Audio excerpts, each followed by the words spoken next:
Aloha. Although I'm up here representing the open ocean mariculture industry, I actually started my career as a fisheries biologist working for the government down in the Cook Islands. And I wanted, perhaps as an introduction to myself and my perspective on these questions, I want to give 3 examples of where I've interacted with ocean planning and ocean sharing issues throughout my career. The first, when I was working for the Government Fisheries Office in the Cook Islands, my job was to work with the local island councils on the outer islands for fisheries development aspects, for development of pearl shell farming or parrot fisheries, for reef fisheries. And the overarching issue there was that all of the fisheries management on these outer islands was very informal. It wasn't unplanned. And I would say actually that marine spatial planning is very much a Polynesian tradition. It's just, in the Cook Islands they used to call it the Rahui system, and here they call it the Kapu system or the Rangatira system. There are ways of managing marine resources in the traditional Polynesian systems that were very, very efficient, so long as they remained subsistence. And what I often saw in the Cook Islands, the conflicts between when somebody would come in and try and develop a commercial fishery on what was traditionally managed in a traditional subsistence fishery. Or there were conflicts when the national government, which I represented, would come in and try and dictate to the local island council how the resource should be managed.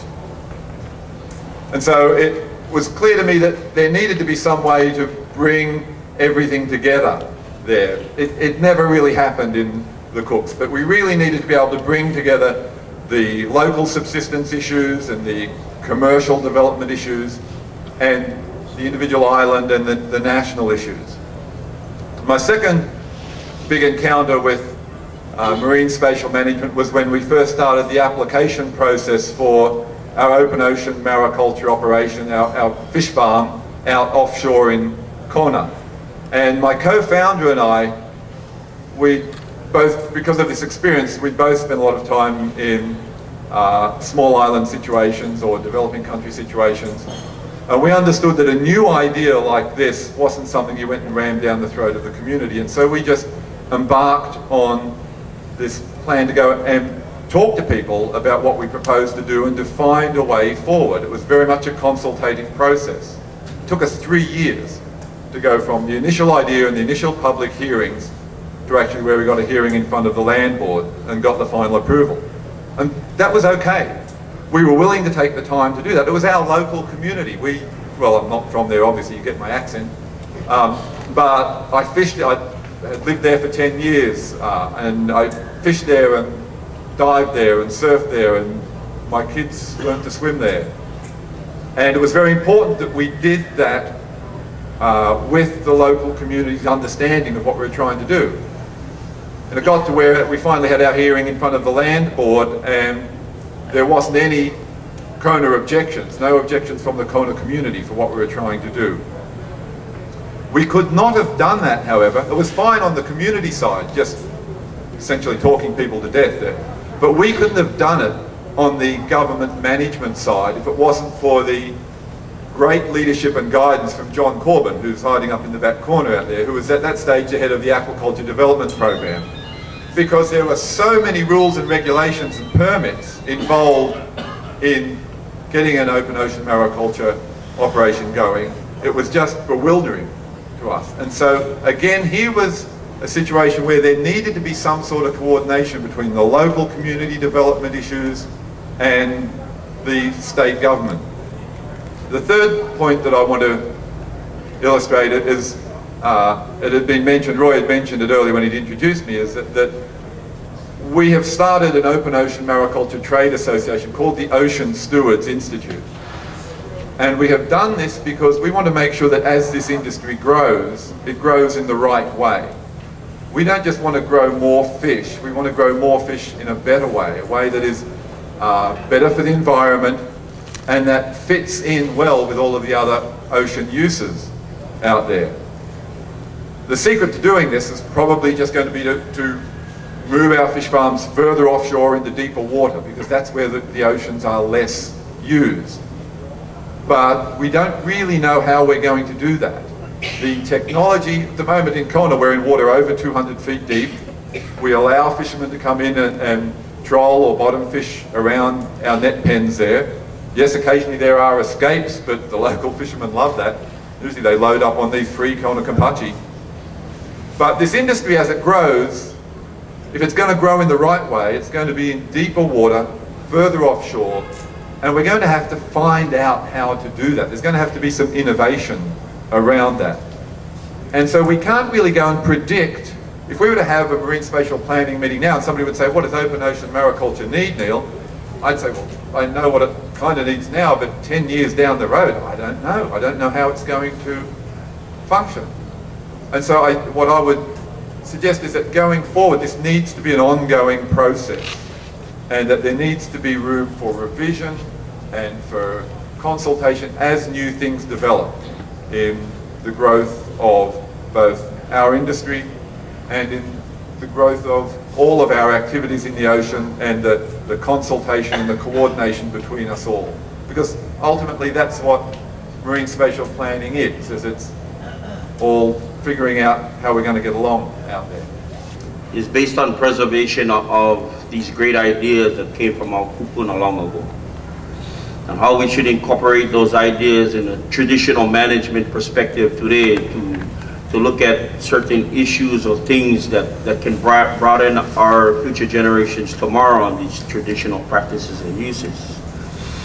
When I was asked to sit on this panel and been given this information, you know, I think this is very troublesome for not just the Kanaka Maoli of these islands, but everybody that lives here. I think this is probably would be a great opportunity for all of us to join hands together and try to come up with some solutions that will benefit everybody and not just some. I look at how this establishment of the National Ocean Council is going to be selected. It's military written all over the place. It scares the bejesus out of me.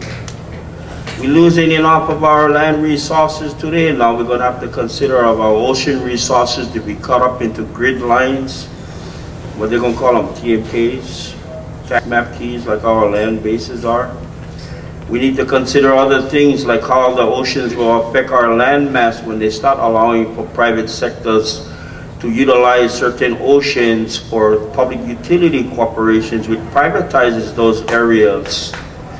Yeah, not allowing the so-called mahi'ai or labai'as or all these other kinds of people an opportunity to even go into the ancestral grounds of areas that they did fish before.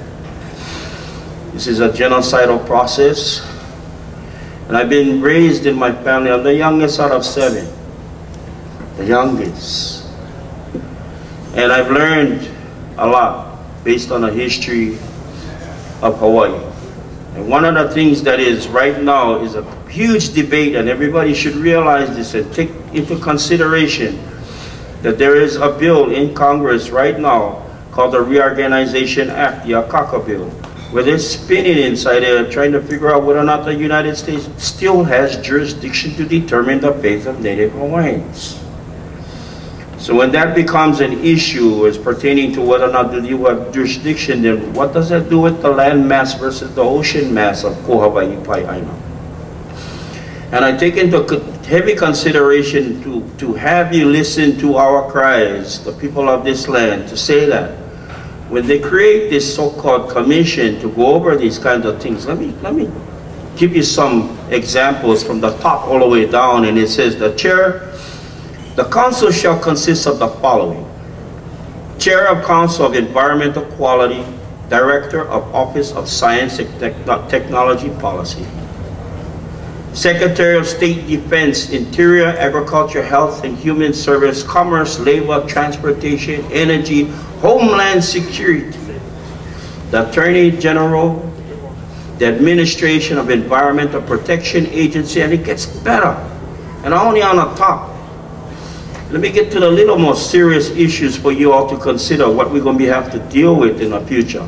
the Administration of National Oceanic Atmospheric Administration, the National Aeronautics and Space Administration, the Director of National Intelligence, the Director of National Science Foundation, the Chairman of Joint Chief of Staff, National Security, the President, Homeland Security and Counterterrorism, Domestic Policy, Energy and Climate Change, Economic Policy. These kind of words not register in my brains. The only thing I ever learned was we should all learn to do our fiduciary duties as citizens to the so-called Payaina. And I only say these things out there to really take into consideration the adverse effects that may be a huge hindrance, not just to us, not just to the Kanaka, but to the scientists, to everybody, the commercial, the non-commercial. We're getting grid lines going to be painted in the ocean for people to tell us, oh, you cannot fish over here because this is for them. I don't like it. I'm totally against this. I try to look at the positive side because I'm a solution kind of guy. It's pertaining to how we can sort of mold this one image. But take into consideration, people, we have the Reorganization Act under the Akaka bill that has been pending for 10 years, and whether or not they consider us Native Hawaiians to be Americans. My father served in the military, in the armed forces with the Marine Corps. And it's hard for him to take into consideration today under the Akaka bill saying that in order for this reorganization to work for you, you would have to admit that you're an American citizen. So that's where I'm coming from. My point in this is the education of bringing back all these kinds of things like our fish ponds. That's where we can bring back the reproductive system to feed the multitudes of people for the future generations. We have fish ponds all over these islands that have fallen to ruins. And what is in place? Calamite, no offense, fish cages. We need to look at the elements. It's pertaining to the elements is a guide to tell us we need to create conservations for 3 months of different parts of the island, not restrict. I just want to close by saying this. Because of this and because of all the other things and because of politics today, I can't believe the governors running for office has spent almost a total of $3 million trying to prove that he's the guy that's going to do the job for all of us. All that money could have been for the health and housing and education for our future generations tomorrow. But only the sign makers and the sticker makers make money on this, and we don't make a dime. Take heed, people. We need to come together. We need to join hands because this, we weigh on the bottom of 3 pages or 4 pages. That's where they say we might be considered under the county and state agencies. That's where we stay on the bottom. So, e mahalo no kako. Aloha.